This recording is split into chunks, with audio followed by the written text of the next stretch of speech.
Acts of the Apostles, chapter 25, Paul's defence before Festus.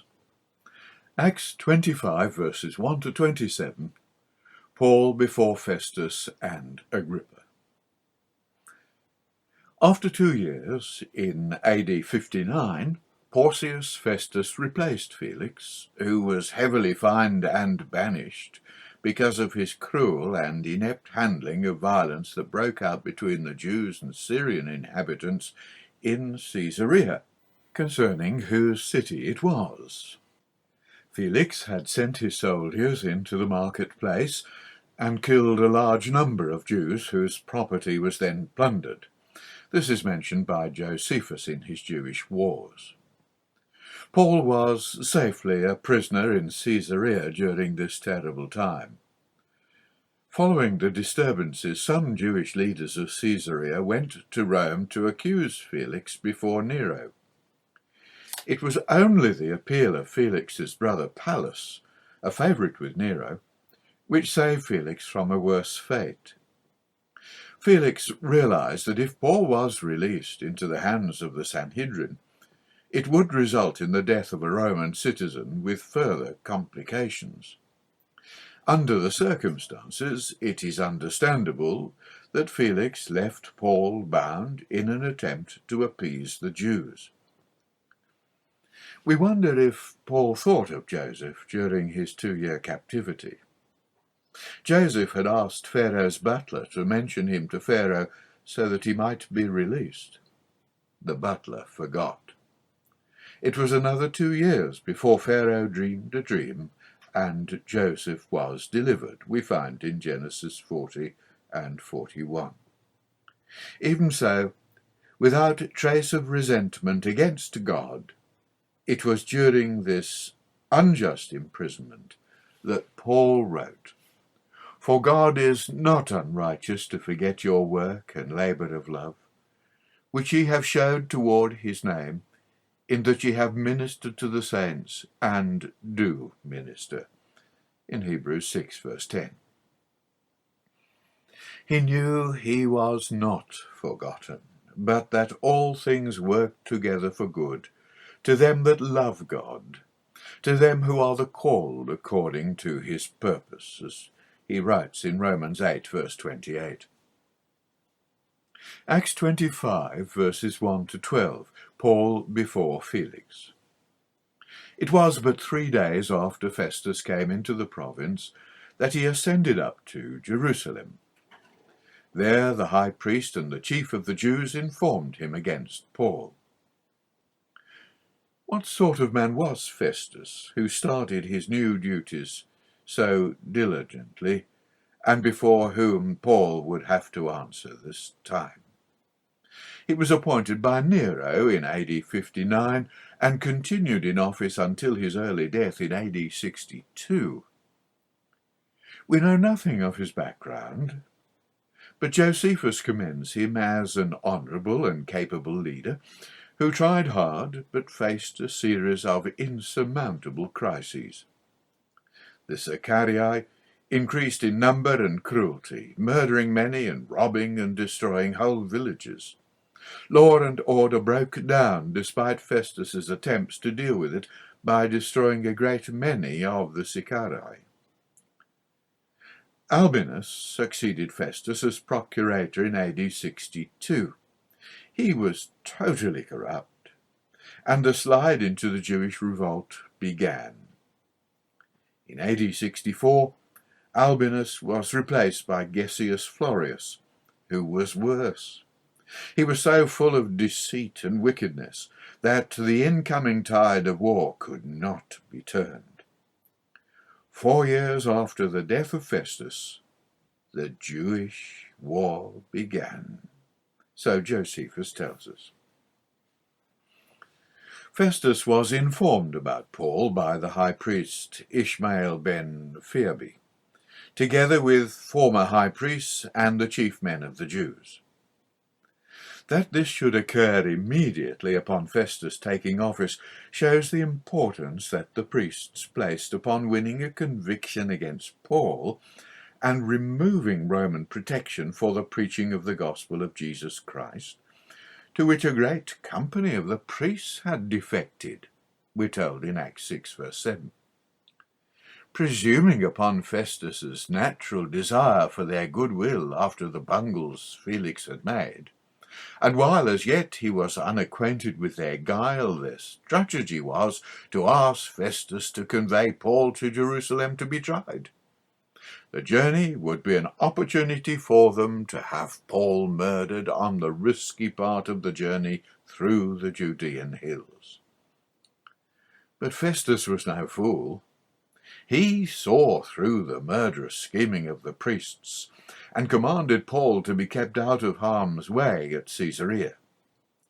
Festus would return there in a few days. Let Paul's accusers return with him, and accuse this man, if there be any wickedness in him. It seems that the high priests had already overplayed their hand. Festus was not sympathetic to their cause. After about 10 days, Festus returned to Caesarea and heard Paul's case the very next day. Certainly Festus was a man of energy and determination. On this occasion the priests did not employ an advocate, but accused the prisoner themselves with many and grievous complaints, which they could not prove. But then hatred finds its own reasons. Reproached for the name of Christ. Paul answered for himself, "Neither against the Lord of the Jews, neither against the temple, nor yet against Caesar have I offended anything at all." His answer shows that the basic charge was one of sedition, a serious charge under Roman law that would incur the death penalty. Tertullus had similarly charged that Paul was a troublemaker in chapter 24, verse 15. Paul's answer is a wonderful example of how a brother or sister in Christ should conduct themselves at all times. We read in the 1st of Peter chapter 4, "If ye be reproached for the name of Christ, happy are ye, for the Spirit of glory and of God resteth on you. On their part he is evil spoken of, but on your part he is glorified. But let none of you suffer as a murderer, or a thief, or as an evildoer, or as a busybody in other men's matters. Yet if any man suffer as a Christian, let him not be ashamed, but let him glorify God on this behalf." Like his Lord, Paul increased in wisdom and stature, and increased in favour with God and man. He should have been set free, but in the providence of God his continuing captivity probably saved him from being murdered. "Known unto God are all his works, from the beginning of the world," we read in Acts 15, verse 18. So Festus, willing to do the Jews a pleasure, asked Paul whether or not he was willing to go up to Jerusalem to be tried there. Being Roman, Paul had the right to insist on a Roman trial.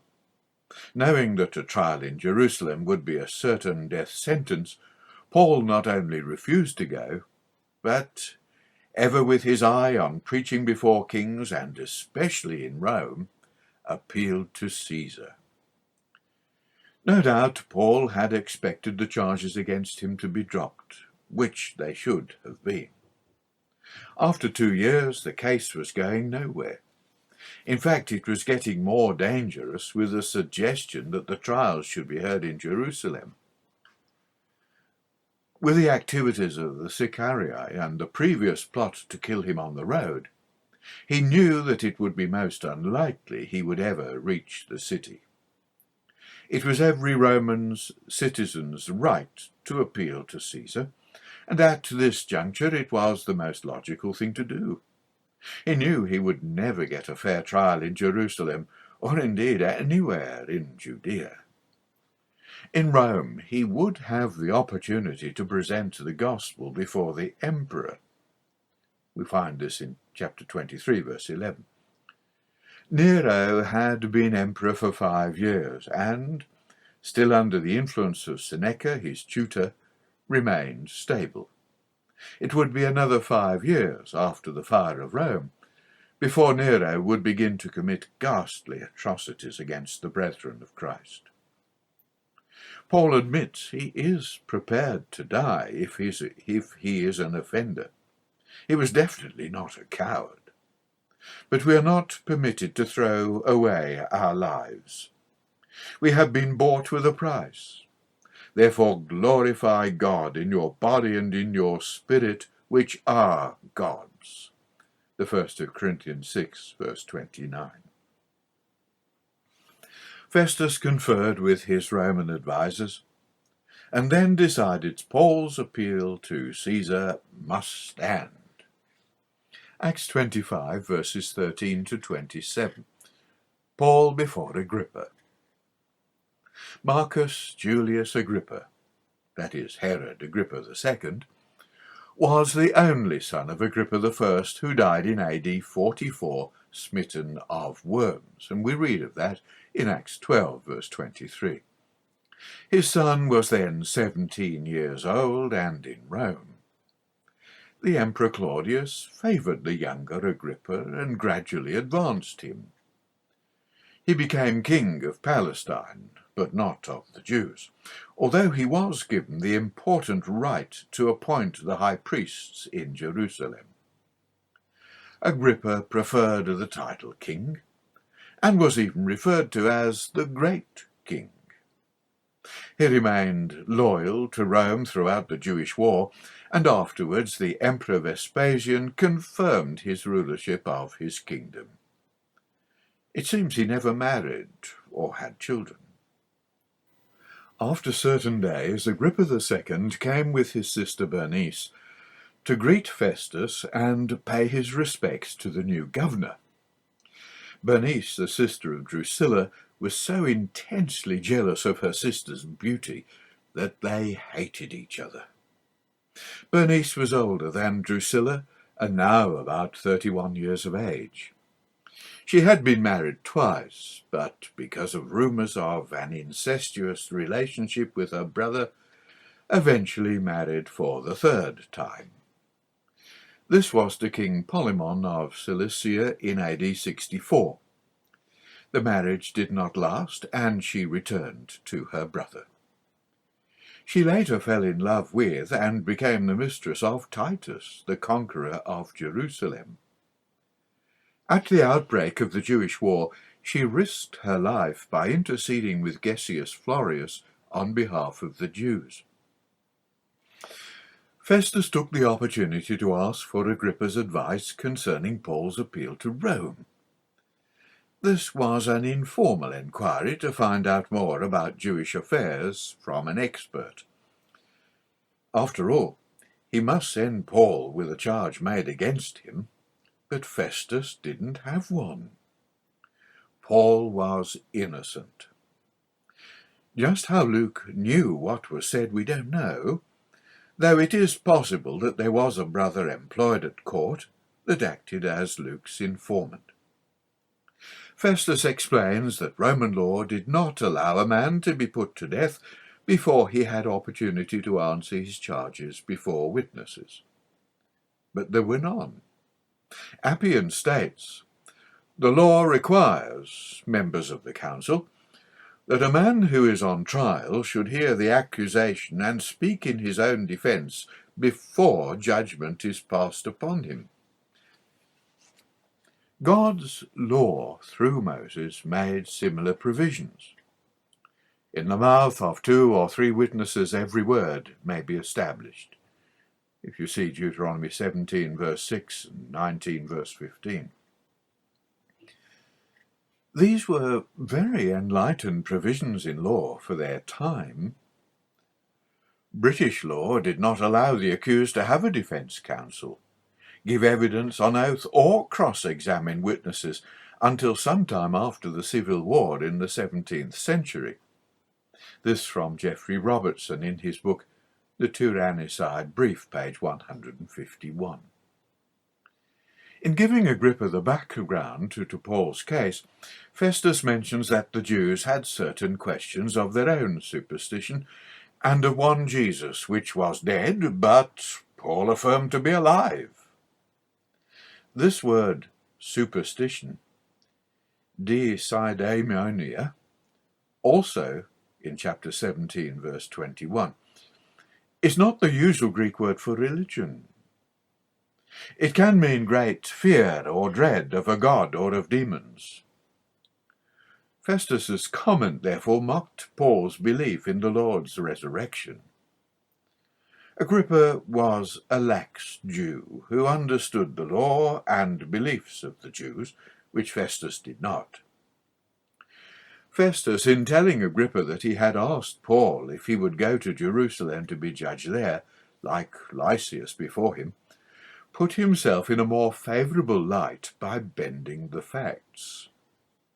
He omitted to mention that he should have let the prisoner go, there being no case against him, nor did he say that he continued to imprison an innocent Roman because he was willing to do the Jews a pleasure. Agrippa responded, "I also would hear the man myself."